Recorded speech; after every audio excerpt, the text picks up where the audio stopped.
Belle gang de mon cœur. C'était un devoir pour moi, c'était genre une obligation, c'était... Je me sentais généreux et je me suis dit, Jean-François, il faudrait faire une vidéo des tendances maquillage qu'on ne veut plus voir en 2017. On sait qu'en 2016, il y avait plein de nouveautés, c'est toujours le fun, des produits, des techniques, mais aussi des genres de mode que on sait pas trop pourquoi ça vient populaire puis qu'on se l'approprie. J'ai demandé sur mes réseaux sociaux c'était quoi que vous aimiez pas ou qu'est-ce que vous vouliez pas voir, puis vous êtes fâchés, vous êtes fâchés. Il y en a beaucoup d'entre vous que je me demande, mon tout Seigneur, calmez-vous. Mais je vais être honnête avec vous, il y en a de ces modes-là que je veux dire, je le fais, là, ces genres de techniques-là, pas tous les jours, là, mais, tu sais, je me les approprie. Est-ce que je vais arrêter de les faire? Peut-être, peut-être pas. Mais écoutez, faut bien rire de soi un petit peu. Donc, on va commencer par ce qu'il faut commencer par. Les fameux cils. Je parle pas des faux cils, là, comme, tu sais, moi, là, je suis très faux cils, là. Je m'envolerais comme la sœur volante ou Mary Poppins. Moi, je parle des extensions de cils. Tu sais, quand on vient vous les appliquer avec une genre de colle, on sépare avec un tweezer, on colle, ça prend des heures, ça coûte bien de l'argent. Puis si ça vous coûte pas bien de l'argent, ils vont être laids, ou si ça vous coûte pas bien de l'argent, il va falloir revenir à chaque semaine. Pas le droit de t'y frotter, pas le droit de dormir dessus, pas le droit de démaquiller, pas le droit de maquiller, pas le droit de frencher, pas le... Ces fameux faux cils-là. Je me suis dit, ok Jean-François, des fois tu tombes sur une bonne personne et elle a des beaux faux cils. Non. C'est très rare, je dirais un minimum, genre un 2% là, de la population que j'ai rencontrée qui avait des beaux fossiles. C'est quoi ces affaires-là d'en mettre qui swing vers le haut, qui swing vers le bas? On dirait que t'as des pattes d'araignée de tous les bords, tous les côtés. Ça va d'un bord puis de l'autre puis c'est fini, mais il y en a trop. On dirait qu'ils en mettent jusqu'à sur le bord de la face de même ici, là. Puis là, quand tu fermes les yeux, c'est... T'as comme un courant d'air du nord. C'est quoi cette affaire-là? C'est quoi ces cils-là? Moi, je suis prêt que ça s'en va. Non. Ensuite, je vais pas ne pas en parler. Moi, je tiens ça très près de mon cœur. Le fameux highlight. Moi, là, quand j'en mets, je me sens assez beau, assez belle. Je me sens comme j'étais un super-héros qui combat les méchants, puis qui combat la maladie, qui sauve les gens et les enfants malades. Aussitôt qu'un rayon de soleil frappe ma joue. Ouh!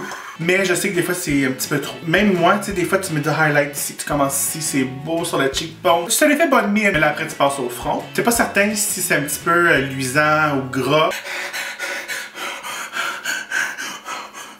Puis après, t'en mets ses joues ici, là, tu dis, ok, la personne est vraiment grasse. Encore. Là, c'est pas fini, il faut en mettre sur le menton, parce qu'il faut aller équilibrer tout ça. Mais là, faut surtout pas oublier la moustache de Hitler. Ça, la moustache de Hitler, c'est immanquable, là. 2-3 petits coups de pinceau, là. Moi, j'appelle pas ça l'âge de Cupidon, là. C'est la moustache de Hitler. T'en mets. Jusqu'à temps que tu te demandes, voyons, c'est qu'est-ce que c'est? As-tu un pinch blond puis une moustache blonde? Mais là, le tout là-dedans, la crème de la crème, l'extase, c'est quand tu te mets le highlighter sur le bout du nez. Ah, le bout du nez, écoutez, j'en pleure. Je parle pas d'un petit coup de pinceau, là, fini, là. Tu prends le highlighter, tu te le tournes. Drette-tu le bas, ah oui. Ouais. Je suis une vraie Kardashian. Mais n'oublie surtout pas les lobes d'oreilles. Parce que si t'as pas du glow sur les lobes d'oreilles, c'est clair qu'on se parle pas. Un autre mode, quelque chose qui était très populaire, puis j'avais pas remarqué, mais vous avez été beaucoup à m'en parler dans les commentaires sous mes réseaux sociaux.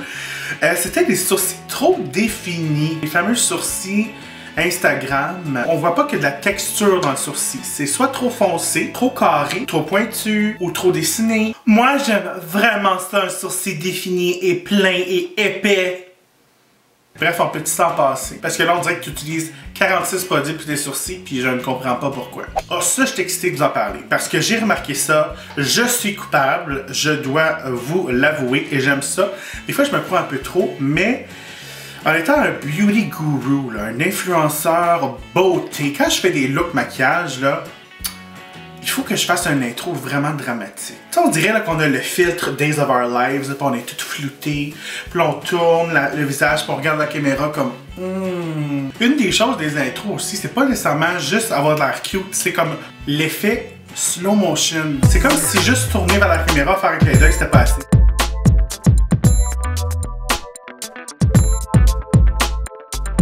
Jusqu'à temps que t'aies comme un spasme dans l'œil.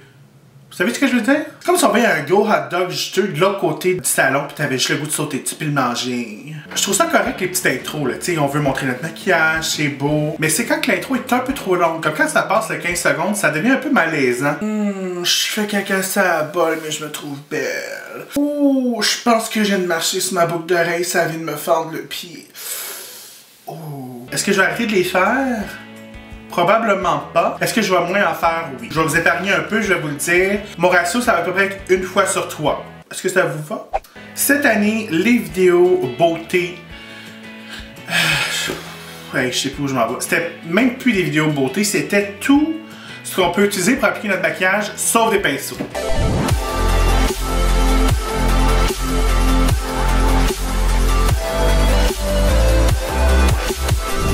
La brassière avec le kit de cuisine, l'autre avec le couteau, l'autre avec la chandelle, le Bouddha d'en face, la poitrine de poulet. Écoutez là, écoutez. Je comprends que ça va vous donner des clics, mais maudit que t'as de l'air épaisse quand tu fais ça. Vous avez de l'air épaisse. L'autre avec le chandelier d'en face, t'as de l'air épaisse. L'autre avec ta cuillère de cuisine d'en face, t'as de l'air épaisse. En gros là, tu sais pas avoir l'air d'une épaisse. Prends donc des éponges ou des pinceaux pour te faire la face.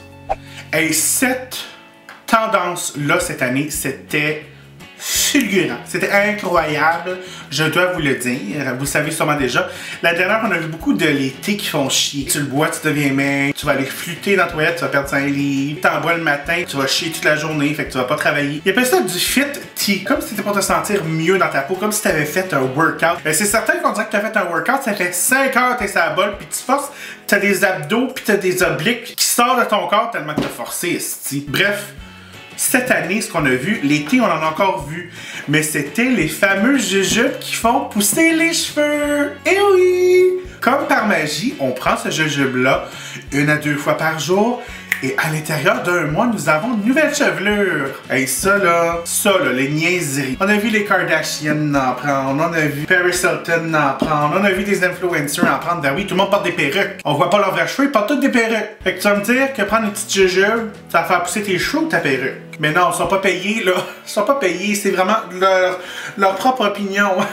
Laissez-moi pas commencer cette tendance-là. Cette tendance-là, cette année, sur les opinions, les contrats, les vidéos sponsorisées, je vais m'abstenir. Quelque chose d'autre qu'il fallait absolument que je vous mentionne parce que, encore une fois, cette année, c'était partout. On a vu toutes les techniques, toutes les couleurs, les fameux faux freckles. On en a vu, je dis, il y en a qui étaient en glitter, il y en a qui étaient à l'encre noire, il y en a d'autres qui étaient au crayon, au sourcil, au rouge à lèvres, il y en a qui se le font tatouer. Hey, moi je trouvais ça bien cute là. Je dois vous dire, je trouvais ça bien cute les faux freckles. Jusqu'à temps que je commence à voir les gens commencer à s'en mettre un peu partout, puis c'était évident que c'était des faux freckles. Tu sais, quand tu veux créer quelque chose sur ton visage, tu te dis, je vais essayer quelque chose pour que ça fasse un faux tatou, un faux freckle. L'idée c'est que ça ressemble vraiment à un faux freckle ou un faux tatou. Mais quand c'est clair, net et précis, que tu t'es sacré un mascara dans le front puis sur le bout du nez, là.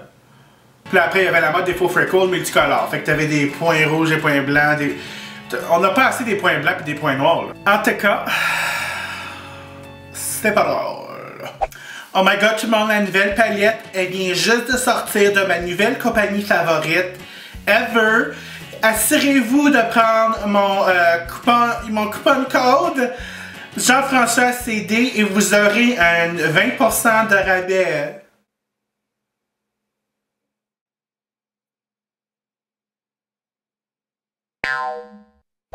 Donc voilà tout le monde. En 2017, je veux plus en entendre parler. Je veux plus le voir.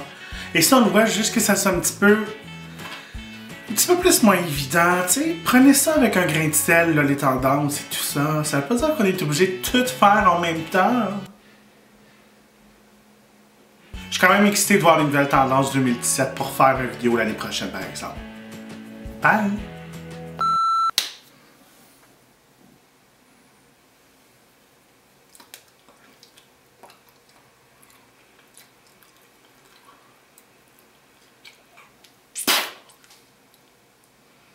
C'est un morceau de poivre.